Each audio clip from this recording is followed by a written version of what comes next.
नमस्कार दोस्तों, सब्सक्राइब करें इस चैनल को और क्लिक करें बेल आइकन पर इस चैनल के सभी लेटेस्ट वीडियोस अपडेट प्राप्त करने के लिए।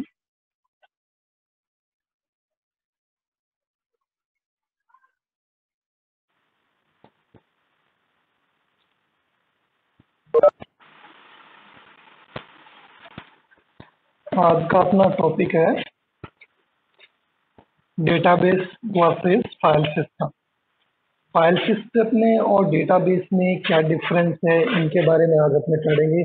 मेनली क्यों ट्रेडिशनल फाइल सिस्टम को हमने छोड़कर और डेटाबेस को अपनाया, उसके पीछे क्या रीजंस थे, क्या वजह थी, तो उन सभी रीजंस को हम डिस्कस करेंगे।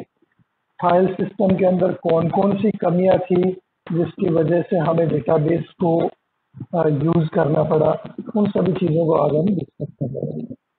तो सबसे पहले मैं फाइल सिस्टम के बारे में बताता हूँ। डेटाबेस के बारे में तो हमने इंट्रोडक्शन पढ़ लिया है। सबसे पहले हम फाइल सिस्टम के बारे में जानते हैं, फाइल सिस्टम होता है क्या, व्हाट इज फाइल सिस्टम।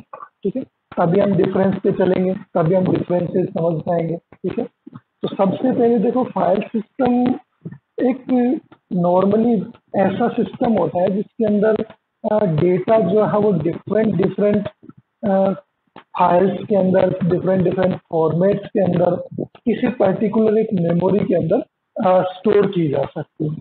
ठीक है, तो उसको मेनली अपने क्या बोलते हैं, फाइल सिस्टम बोलते हैं। ठीक है, और सर आपकी वॉइस क्लियर नहीं आ रही।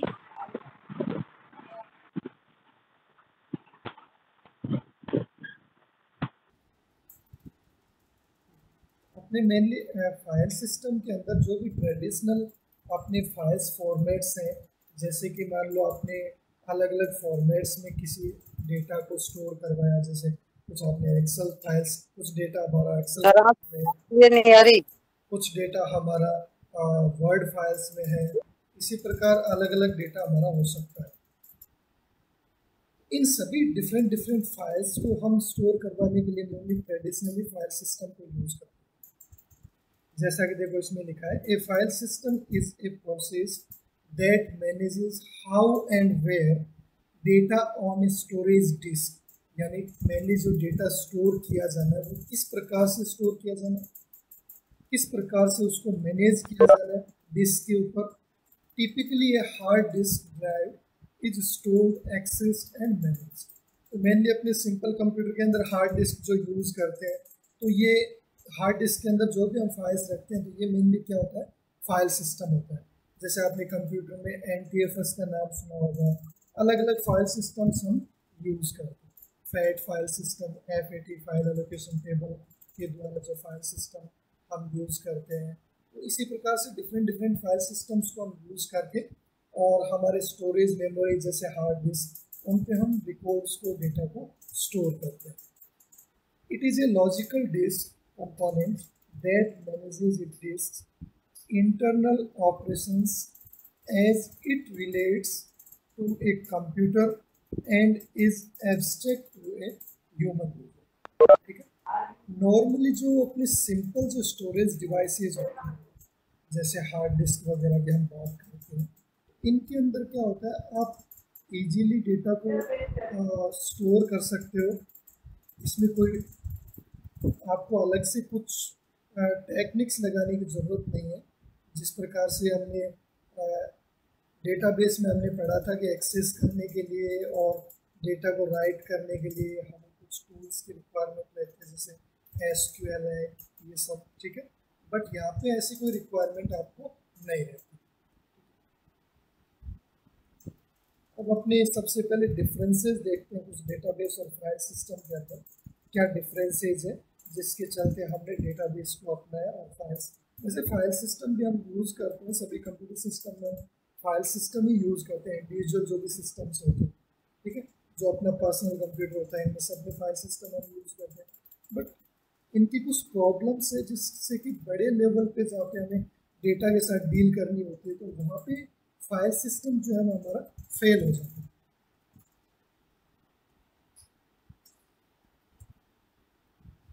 यहाँ पे कुछ डेटाबेस मैनेजमेंट सिस्टम और फाइल सिस्टम के अंदर डिफरेंसेस मैंने इंक्लूड किए हैं। तो वन बाय वन मैं सभी डिफरेंसेस आपसे डिस्कस करता हूँ।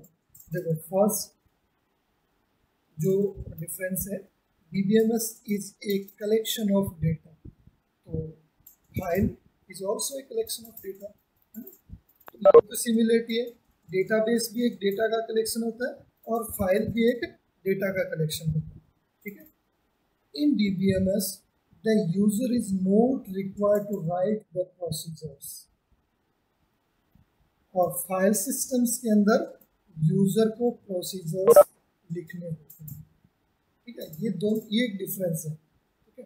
यहाँ पे हमें प्रोसीजर्स की रिक्वायरमेंट नहीं रहती, बट फाइल सिस्टम में हमें प्रोसीजर्स की रिक्वायरमेंट है। Next, DBMS gives an abstract view of data that hides the detail। DBMS के अंदर आप सब कुछ एक्सेस नहीं कर सकते। कुछ सिक्योरिटी लेवल्स होते हैं, जैसे कि मान लो अपने बैंक की बात करें तो जो बैंक क्लर्क है वो केवल आपके अकाउंट को उतना ही एक्सेस कर सकते हैं जितना उसको क्रेडिट और डेबिट कर सकते हैं। उसके बाद अगर कुछ डिटेल ज़्यादा चाहिए तो आप फिर बैंक PO या जो भी मैनेजर लेवल का बंदा है उसके पास जाएंगे, तो वो आपके उसको एक्सेस कर सकते हैं अकाउंट की मोर डिटेल्स। और आपको सब कुछ एक्सेस करना है तो उसको आपके लिए कौन एक्सेस कर सकता है? जो आपका शाखा प्रबंधक या जो सीनियर मैनेजर होता है वो आपको उसको पूरी डिटेल को एक्सेस कर सकता है। तो ये कुछ इसके अंदर लेयर्स होते हैं, ऐसे नहीं कि किसी भी इंफॉर्मेशन को एक्सेस कर सकते है ना। प्रत्येक कंपनी में ऐसा होता है, एम्प्लॉय कुछ इंफॉर्मेशन को एक्सेस कर सकते हैं, देन अपर लेयर के लोग कुछ इंफॉर्मेशन एक्स्ट्रा कर सकते हैं, और जो हायर लेवल के जो अधिकारी हैं वो कंप्लीट इंफॉर्मेशन को एक्सेस कर सकते हैं, है ना। उनको सारा कुछ एक्सेस होता है, उनको परमिशन होती है। तो डेटाबेस ऐसे डिफरेंट परमिशंस को प्रोवाइड करवाता है। फाइल सिस्टम में ऐसा नहीं है। फाइल सिस्टम में या तो एक्सेस कर सकता है या नहीं कर सकता है, ठीक है। जो कर सकता है वो कंप्लीट कर सकता है, उसमें कोई रेस्ट्रिक्शन नहीं। ऐसे नहीं है कि आपको केवल इतनी इन्फॉर्मेशन दिखेगी। अब जैसे MIS की बात करें अपने कॉलेज के सिस्टम की, तो उसके अंदर आप लोगों को केवल उतनी इन्फॉर्मेशन उसमें दिखाई देती है जितनी केवल आपसे रिलेटेड है ना।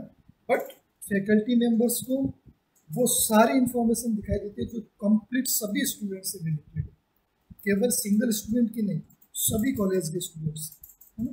तो ये डेटाबेस के कुछ बेनिफिट्स होते हैं, कुछ फायदे होते हैं, ठीक है। File system provides the detail of the data representation and storage of data. यहाँ केवल आपका स्टोरेज और रिप्रेजेंटेशन जो उसकी डिटेल होती है। तो यहाँ कोई डेटा का एब्स्ट्रैक्ट व्यू नहीं होता, जो डेटा होता है वो कंप्लीट होता है। नेक्स्ट, DBMS प्रोवाइड एक क्रैश रिकवरी मैकेनिज्म, यानी अगर सिस्टम फेलियर हो गया किसी वजह से, ठीक है, मान लो कोई हार्डवेयर खराब हो गया या कोई पावर सप्लाई प्रॉब्लम हो गई या कोई सॉफ्टवेयर फेलियर हो गया, किसी भी टाइप का फेलियर हो जाता है, तो इसके अंदर रिकवरी का ऑप्शन होता है कि आप कंप्लीटली डेटा रिकवर कर सकते हो, आपका डेटा जो है वो लॉस्ट नहीं। बट हमारे सिस्टम्स में ऐसा नहीं। अगर हमारी हार्ड डिस्क खराब हो गई ना तो हम कुछ भी रिकवर नहीं कर सकते, वो खराब हो गई तो हो गई। हमारा सब जितना भी डेटा होता है वो डेटा फिर किसी काम का नहीं रहता, हमारे पास रहता ही नहीं, वो हम उसको रिकवर कर नहीं सकते। DBMS protects the user from the system failure, ठीक है। ये तो कोई भी किसी भी टाइप का फेलियर होता है तो उसके लिए ये कंप्लीटली रिकवर करने के लिए जिम्मेदार होता है, इजीली रिकवर कर सकते हैं। बट फाइल सिस्टम में ऐसा नहीं है, फाइल सिस्टम रिकवर नहीं कर पाता। File system does not have a crash mechanism, इसके अंदर ऐसी कोई मैकेनिज्म नहीं पाई जाती। If the system crashes while entering some data then the content of the file will lost, data lost हो जाता है। Next, DBMS provides a good protection mechanism, यानी इसके अंदर डेटा प्रोटेक्शन मैकेनिज्म जो है वो भी अच्छी है, डेटा को प्रोटेक्ट किया जाता है इसके अंदर। डेटा प्रोटेक्शन कई टाइप का हो सकता है, ठीक है। तो सभी जो सिक्योरिटीज़ है यहाँ पे वो यूज़ की जाती है डेटा पे। तो सिक्योरिटी इश्यूज जो है वो हमेशा डीबीएमएस के जो है वो हाई होते हैं, बट इधर अगर अपने बात करें, it is a very difficult to protect a file under the file system. File system के अंदर हम प्रोटेक्ट नहीं कर सकते। ज़्यादा से ज़्यादा हम क्या कर सकते हैं, अपने सिस्टम पे पासवर्ड लगा सकते हैं, बट उससे तो फिर एक्सेस ही नहीं कर पाएगा, और जब एक्सेस ही नहीं कर पाएगा तो हम सिक्योरिटी किससे है। हमें सिक्योरिटी की तब ज़रूरत है ना कि एक्सेस के लिए हमें यूज़र्स को अवेलेबल करवाना है, बट उसको सिक्योर भी रखना है। Next, DBMS contains a wide variety of sophisticated techniques to store the retrieve the data। यानी DBMS के अंदर डेटा को रिट्रीव करने के लिए बहुत ही शानदार टेक्निक्स प्रोवाइड करवाई जाती है।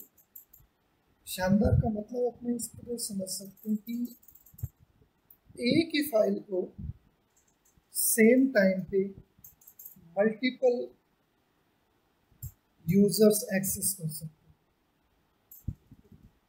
बट फाइल सिस्टम में ऐसा नहीं। फाइल सिस्टम में आप एक फाइल को एक ही जगह ओपन कर सकते हो, एक ही जगह एक्सेस कर सकते हो, दो जगह एक्सेस नहीं कर सकते। इसमें कॉन्करेंटली वर्क कर सकते हो आप, but file system can not efficiently store and retrieve the data. तो ये साथ में स्टोर करना और साथ में रिट्रीव करना, ये चीज़ इसमें पॉसिबल है। हार्ड डिस्क में जब हम अलग अलग ड्राइव्स में कॉपी करते हैं तब भी वो पहले एक को कंप्लीट करता है, देन दूसरे को कंप्लीट करता है ना। आप ना तो साथ में राइट कर सकते हो ना रीड कर सकते हो। DBMS takes care of concurrent access of data using some form of locking।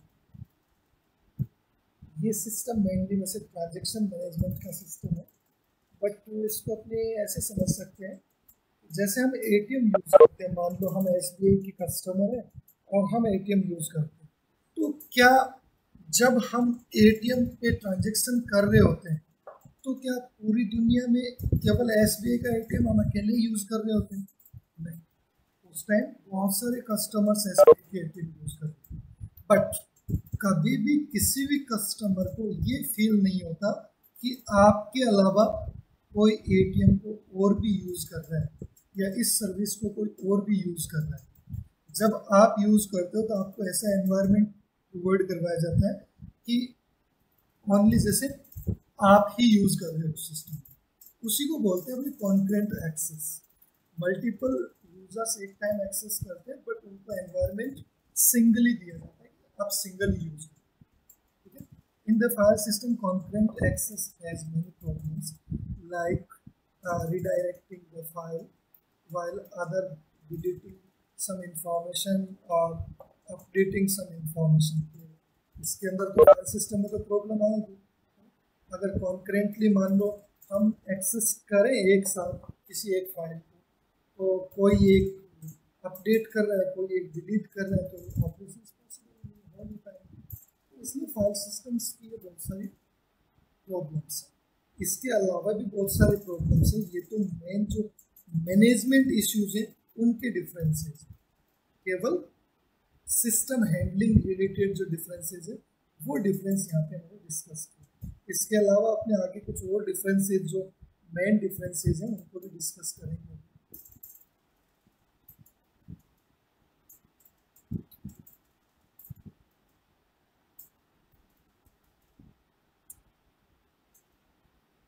Next अपने आते हैं, देखो डिसएडवांटेज ऑफ फाइल सिस्टम। तो ये भी डिसएडवांटेज जो है ये भी जस्ट डिफरेंस ही बताएंगे आपको, क्योंकि जो फाइल सिस्टम की डिसएडवांटेज है वो आपकी डीबीएमएस के अंदर हटा दी गई है ना। डीबीएमएस के अंदर उन चीज़ों को हटा दिया गया है जो फाइल सिस्टम की कमियां थी। तो ये भी जस्ट डिफरेंसेस की तरह ही आप इसको यूज़ कर सकते हो। देखो पहला डिफरेंस है डेटा रिडंडेंसी एंड इनकंसिस्टेंसी। बहुत ही ध्यान से समझना। आपके डीबीएमएस में बहुत ज़्यादा काम आने वाली टर्म है डेटा रिडंडेंसी। डेटा रिडंडेंसी का सिंपली मतलब यही है कि डेटा का रिपीटेशन, डेटा का जो रिपीटेशन होता है उसी को अपने डेटा रिडंडेंसी। ठीक है, मान लो आपने मल्टीपल फाइल्स स्टोर कर दी, वो भी डेटा डुप्लीकेसी है तो वो भी रिडंडेंसी की फॉर्म में आएगी। या मान लो आपने एक एक्सेल सीट बना रखी है 1000, उसमें एंट्रीज हैं, अब आपके पास 5 नई एंट्रीज आई, आपने बिना चेक किए उन 5 एंट्रीज को उसके अंदर डाल दिया। क्या 1000 एंट्रीज को आप रीड करोगे या ये एंट्री आएगी कि नहीं आएगी? करेंगे। हम नई एंट्री आई है, हमने उनको ऐड कर दिया, पता चला उसमें से 3 एंट्रीज पहले से हो रखी है उसमें। अगर डेटाबेस होता तो ऑब्वियसली पहले मना कर देता कि ये ऑलरेडी एग्जिस्ट है। जैसे आप मान लो किसी भी वेबसाइट में लॉगिन करते हो, साइन अप करते हो, तो दोबारा जब साइन इन करते हो तो आप साइन इन ईजीली उसके अंदर लॉगिन हो जाते हो, बट उसके ऊपर दोबारा साइन अप करना चाहते हो तो वो क्या कहता है, दिस ईमेल ऑलरेडी एग्जिस्ट। इसका मतलब पहले से उसने आपकी डिटेल सेव कर रखी है। तो वो डेटाबेस सिस्टम होता है जो रिस्पॉन्ड करता है। बट डेटा रिडंडेंसी डेटा की एक बहुत ही सीवियर प्रॉब्लम फाइल सिस्टम की मोस्ट। अब ये सीवियर प्रॉब्लम क्यों है? देखो, मान लो बीसीए सेकेंड ईयर की मेरे पास 2 फाइल, मान लो मैंने अपने लैपटॉप के अंदर बीसीए सेकेंड ईयर के डेटा की 5 फाइल स्टोर कर रखी। मैंने बना के रख दी, पुराने फाइल मैंने चेक की नहीं। मान लो मैंने 2 महीने पहले कोई फाइल बनाई थी, उसका नाम पता नहीं क्या था, भूल गया और मैंने नई फाइल क्रिएट कर दी। तो इस प्रकार से मेरे पास मान लो 5 फाइल्स। अब मान लो कुछ टाइम बाद बीसीए का एचओडी चेंज हो जाता है, ठीक है।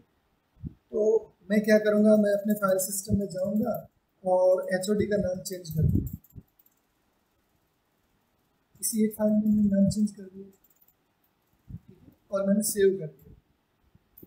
अब मान लो कोई दूसरा यूज़र आया मेरे कंप्यूटर को एक्सेस करने के लिए और उसने बोला कि यार मेरे को बीसीए सेकेंड ईयर की लिस्ट चाहिए, मेरे को कुछ डिटेल दे दी, और उसने उस एक लिस्ट को ना खोल के बाकी बची हुई 4 लिस्ट है उनमें से कोई लिस्ट उसके आगे आ गई और उसको ओपन कर दिया, तो उसमें एचओडी का नाम क्या मिलेगा, जो पुराना।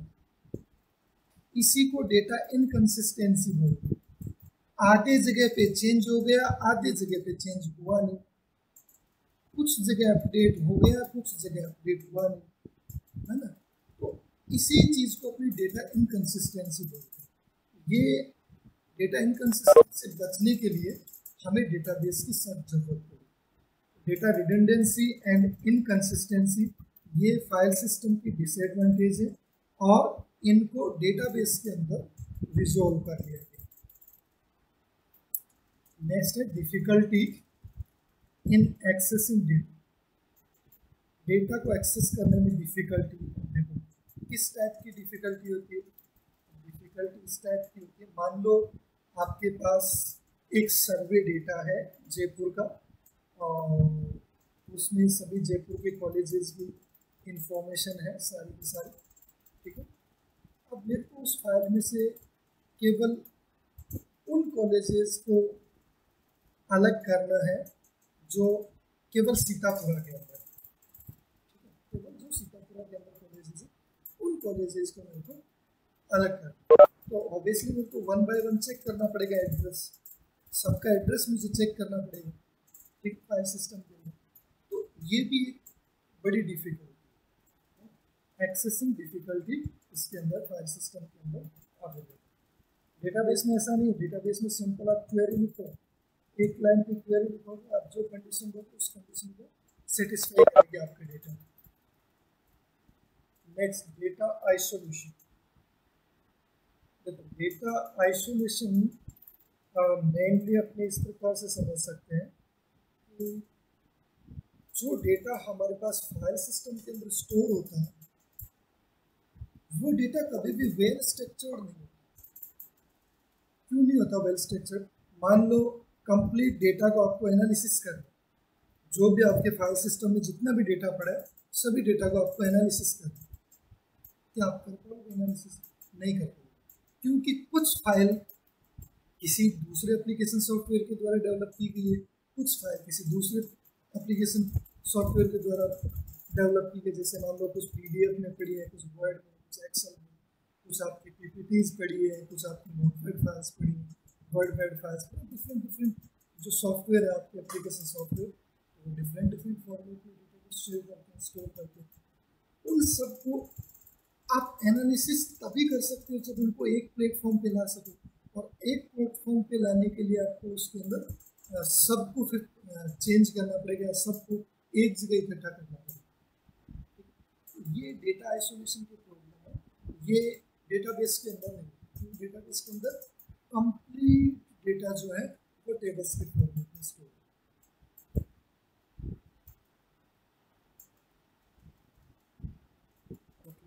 Next, integrity problems. इंटीग्रिटी मतलब अखंडता, डेटा की अखंडता जो है वो मेनली फाइल सिस्टम के अंदर नहीं। फाइल सिस्टम के अंदर डेटा क्रैप्ट भी हो जाता है।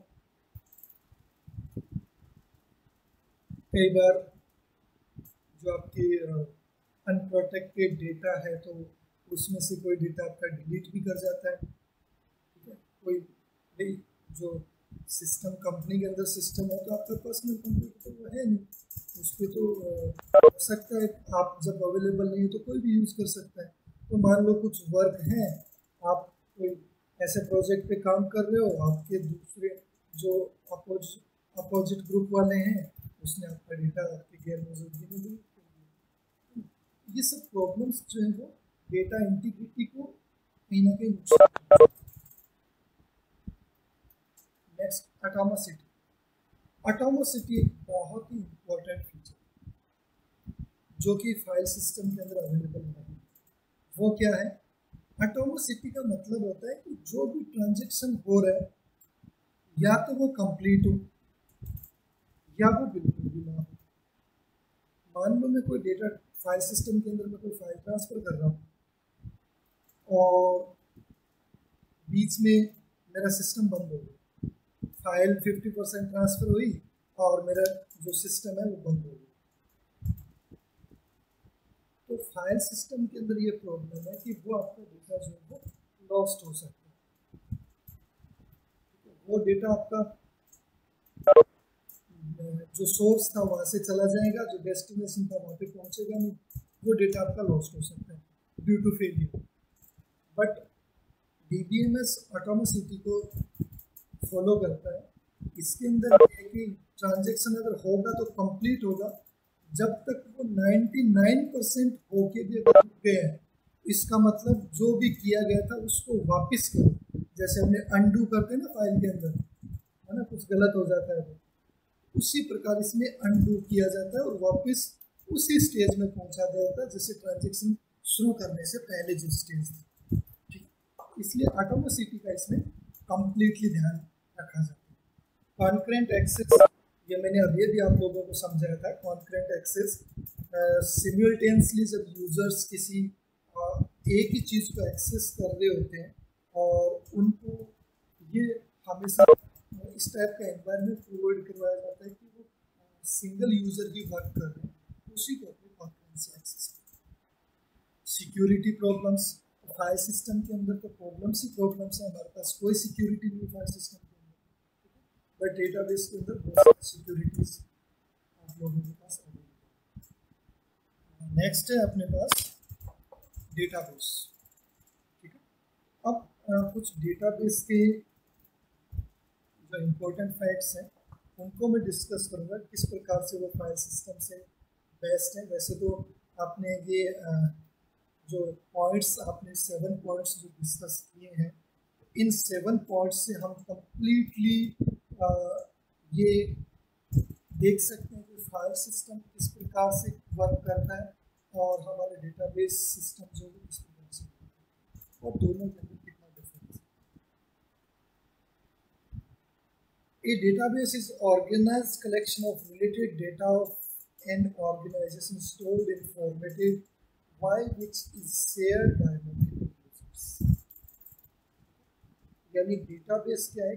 ऑर्गेनाइज्ड रिलेटेड डेटा का कलेक्शन. रिलेटेड वर्ड ध्यान रखना, क्योंकि इसके अंदर सभी टेबल्स एक दूसरे से रिलेटेड होती है और एक टेबल के अंदर जो डेटा स्टोर करवाया जाता है वो भी क्या होता है? आपस में related. Next, the main feature of data in a database are, ये कुछ फीचर्स हैं डेटाबेस के. It must be well organised. सबसे पहली बात, ये वेल स्ट्रक्चर्ड और वेल ऑर्गेनाइज्ड होता है. यही इसके सबसे बड़ा, यही इसका स्ट्रॉन्ग पॉइंट है. इसीलिए ये सभी बाकी चीज़ें जो है इनके ऊपर इजीली इम्प्लीमेंट की जा सकती है. अगर मान लो डेटा स्ट्रक्चर्ड ना हो, वेल फॉर्मेटेड ना हो, तो क्या आप एब्स्ट्रैक्ट व्यू दे सकते हो? आप कंट्रोल कर सकते हो किस यूज़र को कितना एक्सेस देना है, किसको नहीं देना है? नहीं कर सकते. ठीक है, ये ज़रूरी होता है इसके अंदर वेल ऑर्गेनाइज और well structure. Next, it is related. Data आपस में रिलेटेड होता है. It is accessible in a logical order without any difficulty. बिना किसी परेशानी के लॉजिकल ऑर्डर में इसको एक्सेस किया जा सकता है. It is stored only once. केवल इसके अंदर हमें एक बार ही स्टोर करने की ज़रूरत है. हम बार बार इसके अंदर डेटा स्टोर नहीं कर सकते सेम डेटा को. डुप्लीकेसी इसके अंदर अलाउड नहीं है. डेटा रिडंडेंसी जो है वो अलाउड नहीं. Consider the roll number, name, address of a student stored in a student file. It is collection of related data with an inclusive, यानी रोल नंबर, नेम, एड्रेस, ये सब एक स्टूडेंट का अगर डेटा है तो ऑब्वियसली ये एक दूसरे से रिलेट करेंगे. पूरा रिलेटेड डेटा है, इम्प्लिसिटली मतलब इंटरनली रिलेटेड है. ठीक है. डेटा इन द डेटाबेस में बी persistent, integrated और शेयर. तीनों इंपॉर्टेंट प्रॉपर्टीज है. परसिस्टेंस, मेनली परसिस्टेंट क्या होता है? परसिस्टेंट को आप ऐसे समझ सकते हो, जो एक, जिसको अपने बोलते हैं अभेद्य, जिसको बोलते हैं, मतलब पर्टिकुलर आप उसके लेवल को है ना, पर्टिकुलर जो डेटा है उस डेटा की जो लेयर्स होती है, इसके अंदर आप 3 लेयर पढ़ने वाले हो. यूजर जो व्यू लेवल बोलते हैं अपने, सेकंड कॉन्सेप्चुअल लेवल और थर्ड होता है आपका इंटरनल लेवल. ठीक है. तो यहाँ पे डेटा परसिस्टेंट होता है. परसिस्टेंट का मतलब आप एक लेवल से दूसरे लेवल में नहीं जा सकते, आप एक्सेस नहीं कर सकते. आप इंटरनल लेवल के अंदर डायरेक्टली इंटरफेयर नहीं कर सकते. ठीक है. इसके अंदर देखो वन बाय वन पॉइंट्स दिए हुए हैं. Persistent, if data is removed from database due to some explicit request from user. अगर मान लो अपने लेवल्स की बात करें, जैसे मान लो व्यू लेवल पे किसी ने किसी यूजर ने कुछ डेटा जो है वो डिलीट कर, बट व्यू लेवल पे डिलीट करने से ये नहीं है कि डेटा डेटाबेस से चला गया. मेन जो इंटरनल लेवल है, जिसको अपने लॉजिकल और फिजिकल स्कीमा में डिवाइड करते हैं, जब तक वहाँ पे कोई ऑपरेशंस परफॉर्म नहीं होगा तब तक वहाँ से डेटा नहीं होगा. इसका रीज़न ये देखो, एक चीज़ हमेशा ध्यान रखना, डेटाबेस में जब भी आप किसी डेटा पे ऑपरेशन करोगे तो आप कभी भी ऑपरेशन एक्चुअल डेटाबेस में नहीं करते. जिस डेटा पे आप ऑपरेशन कर रहे हो उस डेटा की एक कॉपी बन जाती है. जैसे हम कोई फॉर्म भरते हैं, जैसे बचपन में स्कूल का फॉर्म भरते थे तो पेरेंट्स हमें 2-3 फोटो कॉपी करके दे देते थे, इस पे पहले प्रैक्टिस कर लो, उसके बाद मेन फॉर्म में, ताकि कोई गलती ना हो. सेम ऐसा ही इसमें होता है. जो भी जिस डेटा पे आप ऑपरेशन करना चाहते हो उस डेटा की कॉपी बन जाती है, और आप जो भी ऑपरेशन करते हो ना वो उस कॉपी पे ऑपरेशन करते हो, और जब फाइनली उसको आप सेव करते हो ना तब जाके डेटा के अंदर डेटाबेस के अंदर चेंज होती है। जो भी इश्यूज होते हैं उनको डायरेक्टली डेटाबेस के अंदर अप्लाई नहीं किया जाता, इसलिए जो डेटा है वो परसिस्टेंस है, integrated. The database can be a collection of data from different files, and when any redundancy among these files are removed from database is said to be integrated data. Mainly ये data की uniqueness और अखंडता को represent करने के लिए एक feature है। एक डेटा यूनिक कब होगा? जब डेटा की डुप्लीकेशन नहीं होगी, सीधी सी बात है ना। तो इसके अंदर अगर किसी भी टाइप की कोई रिडंडेंसी पाई जाती है उस रिडंडेंसी को रिमूव करना मेनली डेटाबेस के इंटीग्रेटेड डेटाबेस डेटा को डेवलप करने के लिए इफिशिएंटली वर्क करता है। हर प्रकार से डेटा रिडंडेंसी को रिमूव करना, जितनी डेटा रिडंडेंसी कम होगी डेटा आपका उतना ही इंटीग्रेटेड। शेयर डेटा, कुछ डेटा ऐसा भी होता है जिसको सबके लिए शेयर किया जाता है।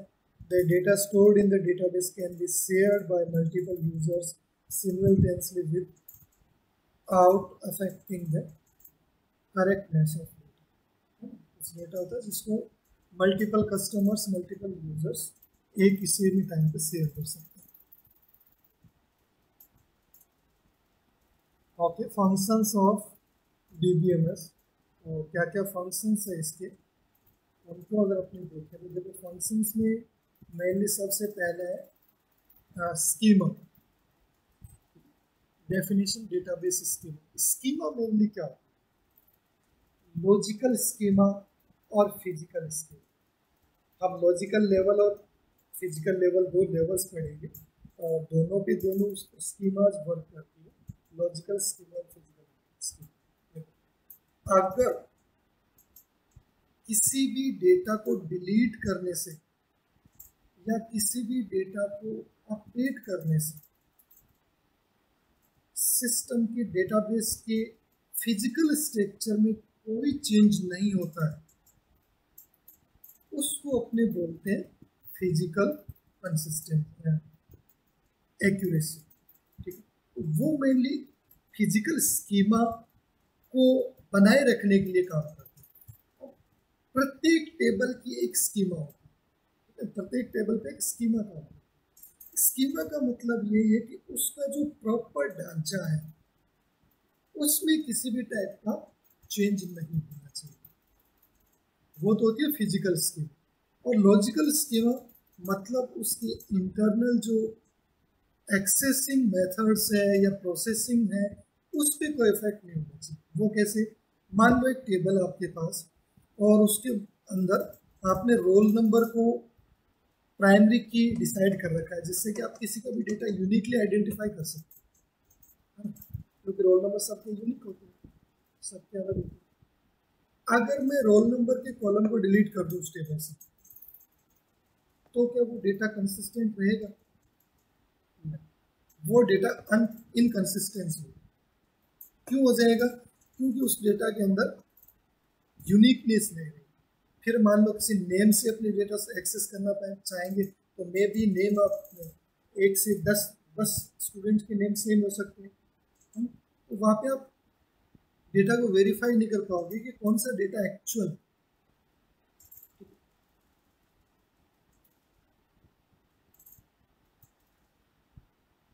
It must give facility for defining the database structure, also specifies access rights to authorized users. Next है manipulation of the database. Database के अंदर जो मैनिपुलेशन है वो किस प्रकार से किया जाता है? मैनिपुलेशन मेनली अपने स्टेप से देख सकते हैं कि जो भी डेटा है हमारे पास, उस डेटा को किस प्रकार से मैनिपुलेट किया जा सकता है।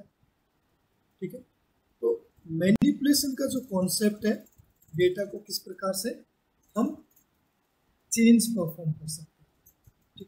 The database must have functions like insertion of record into database, updation of data, deletion of data, retrieve of data, ये सब ऑपरेशंस हमारे पास अवेलेबल होते हैं। उनको मैनिपुलेट करना, मतलब कुछ अपडेट करना है, कुछ इंसर्ट करना है, कुछ हटाना। हेलो दोस्तों, चैनल को सब्सक्राइब करना ना भूलें, वीडियो को लाइक करें, शेयर करें और बने रहें आपके अपने चैनल पॉसिबल नॉलेज के साथ इसी तरह के लेटेस्ट वीडियोस पाने के लिए। धन्यवाद।